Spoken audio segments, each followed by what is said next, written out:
योग सिद्धांत 18वां परिच्छेद आसन क्या। कल हमने पढ़ा था कि आसन सिद्धि के क्या उपाय हैं, आसन सिद्धि से क्या लाभ है और योगासन और व्यायाम के बीच का फर्क समझा था। अब आगे, संसार में एक किंवदंती आम तौर पर लोग जानते हैं कि मनुष्य अपने जीवन में गिनी हुई श्वासों को लेकर के आता है। जितना अधिक वह श्वासों के खजाने को बचा कर रखेगा, उतना ही उसका स्वस्थ जीवन लंबा होता चला जाएगा। ये बात यथार्थतः सत्य है। हमारा जीवन प्राणों पर ही निर्भर है। जो लोग किसी भी लापरवाही से अपने श्वासों का दुरुपयोग करते हैं, वे अपनी मृत्यु को शनै शनै पास बुलाते जाते हैं और थोड़े ही समय में काल के ग्रास बन जाते हैं। अतः मनुष्य को चाहिए कि वह अपने श्वासों की निधि को व्यर्थ न गवाए। श्वासों का अपव्यय कैसे होता है, यह भी हमें विचार कर लेना चाहिए।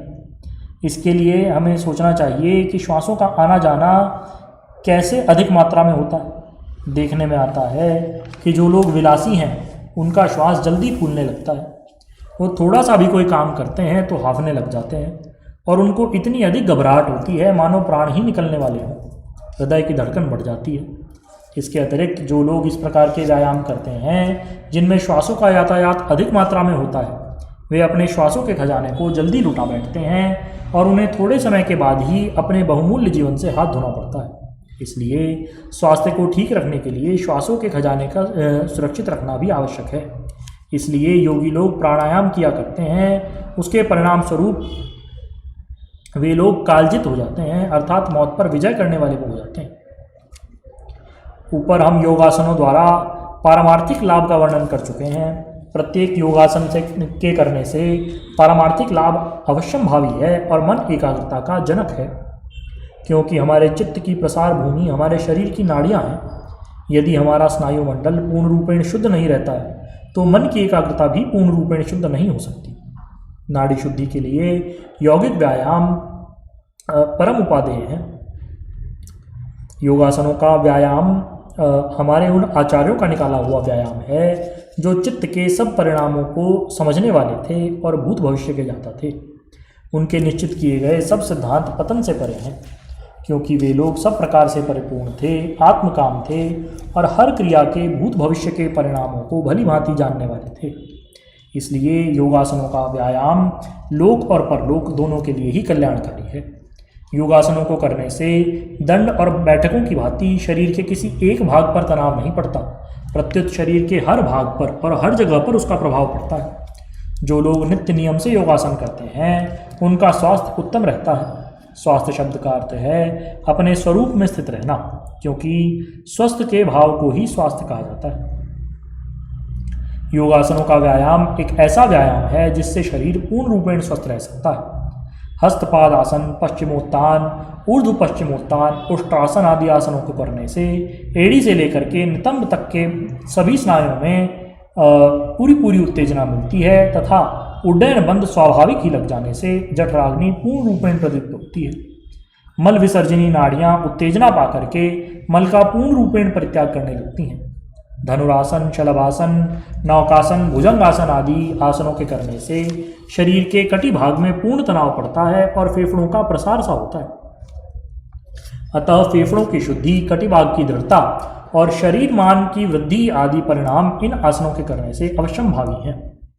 मत्स्यासन, मत्स्येंद्रियासन, शलभासन, गर्भासन, वकासन, मयूरासन आदि ये आसन पेट से संबंध रखने वाले हैं। इनके करने से सब प्रकार के उदर विकार नष्ट हो जाते हैं, पेट बड़ा नरम रहता है तथा यकृत, प्लीहा आदि के दोषों का समूलोन्मूलन हो जाता है तथा वात, पित्त, गुल्म आदि के रोग स्वभाव से ही हट जाते हैं।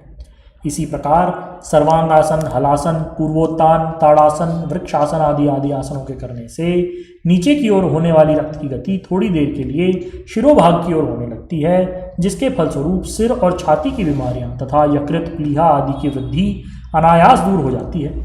जो लोग शीर्षासन या इस प्रकार के अन्य आसनों के अभ्यासी हैं, उनको कठिन वीर विकार जो किसी प्रकार के औषधि के उपचार से असंभव प्राय हों, वे थोड़े ही दिन में दूर हो जाते हैं।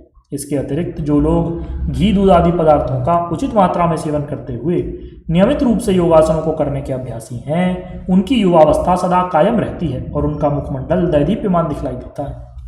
आजकल के घोर कलिकाल में भी इस अग्निमंडल पर इस प्रकार के लोग दिखलाई देते हैं जो शीर्षासन आदि प्रमुख योगासनों को नियमित रूप से घंटों अभ्यास किया करते हैं। जो साधक शीर्षासन का लगभग 3 घंटे का अभ्यास यथार्थ विधि से बढ़ा लेते हैं वे कराल काल पर जय पा लेते हैं। हमने अपने योग प्रचार के भ्रमण में शीर्षासन के अभ्यासी ऐसे कई व्यक्तियों को देखा जिनकी 100 वर्ष से भी अधिक आयु होने पर भी वे पूर्णतया स्वस्थ हैं। उनके शरीर को देख करके कहा नहीं जा सकता कि वे वृद्ध हैं। उनकी सारी बातें युवाओं जैसी दिखलाई देती हैं। दांत, कान, नेत्रादि इंद्रियां पूर्ण रूपेण काम करती हैं। ये सब उनके नैतिक व्यायाम का ही प्रभाव है। हमारे इसके साथ ही जो लोग हठाभ्यास करते हैं और जिनका लक्ष्य राजयोग है वे इन्हीं आसनों को करते हुए अपने शरीर में पूर्ण जागृति ले आते हैं। योगासन और कुंडलिनी जागरण। योगाचार्यों के मत के अनुसार हमारे शरीर में लगभग 72,000 नाड़ियां हैं और उन सब में 14 नाड़ियां प्रमुख मानी गई हैं। सुषुम्नेड़ा पिंगला च गांधारी हत जिह्वका कुहु सरस्वती पूषा शांखिनी च पयस्विनी वारुणा लंबुषा चैव विश्वोदरी यशस्विनी एतासु तिस्रो मुख्यः स्युः पिंगलेडा सुषुम्निका। सुषुम्ना, ईडा, पिंगला, गांधारी, हस्तजिह्वा, कुहु, सरस्वती, पूषा, शंखिनी, पयस्विनी, वरुणा, अलम्बूषा, विश्वोदरी और यशस्विनी। ये 14 नाड़ियाँ प्रमुख हैं और इन 14 में से ईडा, पिंगला और सुषुम्ना ये 3 मुख्य नाड़ियाँ हैं। इन तीनों में भी सुषुम्ना नाड़ी प्रमुख है। ये सुषुम्ना नाड़ी ही ब्रह्मद्वार है। सुषुम्ना के द्वार को खोल करके ही जीवात्मा शक्ति रूप होकर शिव में लय होता है। सुषुम्ना मूलाधार कमल से उठ करके ब्रह्मरंध्र तक पहुँचती है और इसके मुख द्वार को कुंडली नाम की नाड़ी 3.5 लपेटे लगाकर बैठी है। सुषुम्ना द्वार में उसका मुख है। जब तक वह महाशक्ति जागती नहीं तब तक मनुष्य देवताओं का पशु ही रहता है।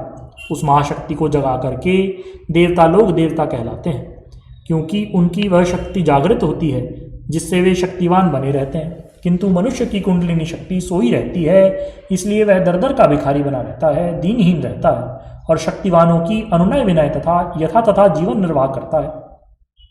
वह कुंडलिनी महाशक्ति गुरुदेव की परम अनुकंपा से, प्राणायाम से या हठयोग की अन्य विविध साधनाओं से जगाई जा सकती है। हमारे योगासनों में इस प्रकार के आसन भी हैं जिनका अनवरत अभ्यास करने से महाशक्ति कुंडलिनी जागृत हो जाती है और मनुष्य महासामर्थ्य को पा जाता है। भद्रासन, पश्चिमोत्तानासन, वज्रासन, शीर्षासन आदि सब आसन कुंडलिनी प्रबोध करने वाले हैं। अनेक हठयोग के अभ्यासी महात्मा जिनको राजयोग में विशेष अभिरुचि नहीं है और जिन्होंने अपना लक्ष्य हठयोग ही बनाया हुआ है, वे कुंडलिनी जागरण के लिए ही हठयोग की विविध साधनाओं में लगे रहते हैं। हमने श्री वृंदावन में करौली वाली कुंज में एक ब्रह्मचारी जी को देखा जो वज्रासन, भद्रासन, शक्तिचालिनी मुद्रा और शीर्षासन आदि आसनों को कुंडलिनी जागरण के लिए कई घंटे करते थे। हमने उनके दर्शन प्राप्त किए। वार्तालाप में उन्होंने बतलाया कि वे कई वर्षों से इसी हठ साधना में लगे हैं और इस विषय से अब उनका थोड़ा ही कार्य शेष रह गया है जो लगभग 2 वर्ष में पूर्ण हो जाएगा। 2 वर्ष बाद जब हम पुनः उनके आश्रम गए तो पता चला कि वे वहाँ से कहीं चले गए हैं। उनके संपर्क में रहने वाले लोगों ने हमें बतलाया कि ब्रह्मचारी जी के दृढ़तापूर्वक हठाभ्यास में उनकी कुंडलिनी शक्ति का जागरण हो गया। फलस्वरूप उनके प्राण ब्रह्मांड में जाने लगे। उनको अनवरत समाधि बनी रहने लगी। अंततः उनको इतना तीव्र वैराग्य हुआ कि वे कहीं वनों में चले गए। कहने का अभिप्राय है कि योगासनों के जिन लाभों को दृष्टिगत रखते हुए योगाचार्यों ने उनका निर्देश किया है वह लाभ केवल इस लोक से संबंध रखने वाले ही नहीं अपितु अपवर्ग के दाता भी हैं। बोलिए श्री सद्गुरुदेव भगवान की जय। परम प्रभु श्री रामलाल जी महाराज की जय। योगराज अनंत स्वामी श्री चंद्रमोहन जी महाराज की जय। श्री सदाशिव भगवान की जय। श्री वृंदावन बिहारी लाल की जय। श्री शंकर भगवान की जय। हर हर महादेव।